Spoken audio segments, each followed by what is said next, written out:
Hi, my name is Rob Nerenberg. I'm a professor in the Department of Civil and Environmental Engineering and Earth Sciences here at Notre Dame. And I'd like to tell you a little bit about a research project and the dual PhD program that we have with the Universidad Católica de Chile. I'd like to start way back in the past when I was a PhD student. I was working at Northwestern University, and my advisor had a former student who was Chilean and became a professor at the Universidad Católica.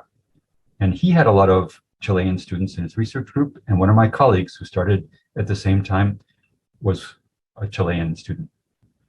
And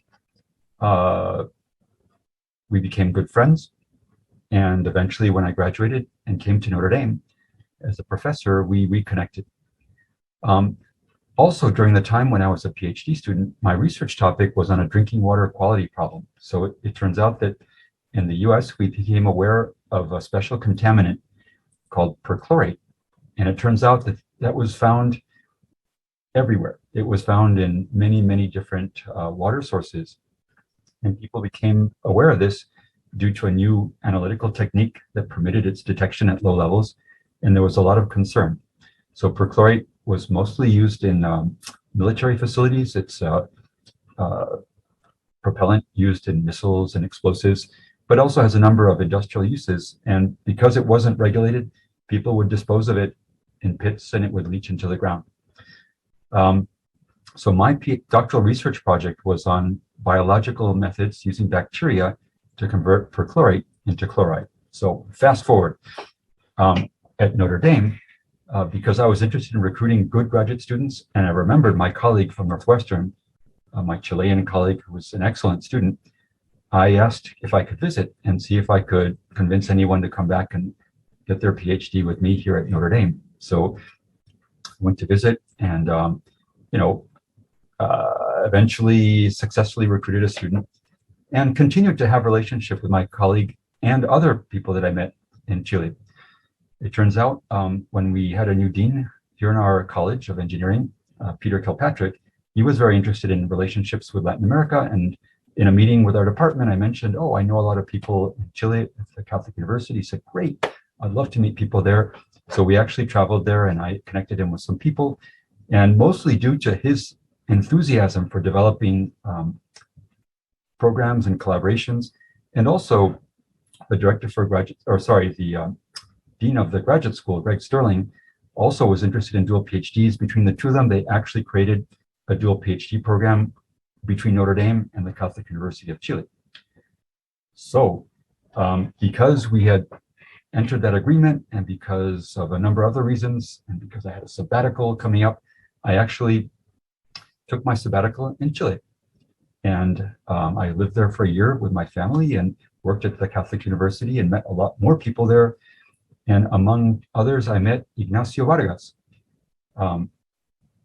So Ignacio Vargas is actually the co-advisor of Marcela Vega, and I'll explain this in a second.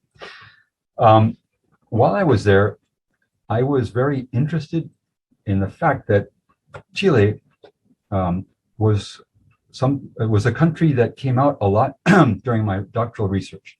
During my doctoral research on perchlorate, I discovered that Chile was the only country in the world that was known to have significant natural formation of perchlorate. So it existed there naturally. It wasn't an industrial anthropogenic contaminant. And I thought it would be really interesting to, first of all, understand if it was a drinking water quality concern in Chile, and also see if there are ways that it could be treated using some technologies that I had developed during my PhD. So with Ignacio, we discussed this topic, and at that time, there really wasn't much recognition of perchlorate as a contaminant of concern in Chile, and he became very excited. So we kept discussing this. I eventually finished my sabbatical, came back to the States, but he wrote one day saying, oh, I have a new PhD student, and she's really interested in the perchlorate topic and would be interested in the dual PhD. That was Marcela Vega. So Marcela applied and was accepted into the dual PhD program. And I think her research was really neat because it combined two things. It combined research that Nacho was really interested in, and that was more bioprospecting and looking for unique bacteria that might have developed in Chile in response to the natural presence of high perchlorate concentrations. And also my interest in developing bioreactors that could efficiently remove perchlorate. So Marcela worked on both, and in some projects, Ignacio was more of a key advisor. In others, I was more of a key advisor, but we both worked together on all the projects and, have published the results together. So Marcela did a year or a year and a bit of research in Chile. Then she came here, did about another 3 years of research and did a great job. And as a result, there are several joint publications or submissions that we have pending. And Marcela got a nice postdoctoral position at the University of Illinois, and I believe now is applying for faculty positions in Chile. So in summary, I am extremely happy with the relationship that we have with the Catholic University. I think this dual PhD program is an excellent opportunity. I think we should be trying to take better advantage of it. They have excellent students. The faculty in La Católica are excellent, and they're great opportunities to do work that advances both our interests here at Notre Dame and also important interests in Chile. So thank you very much.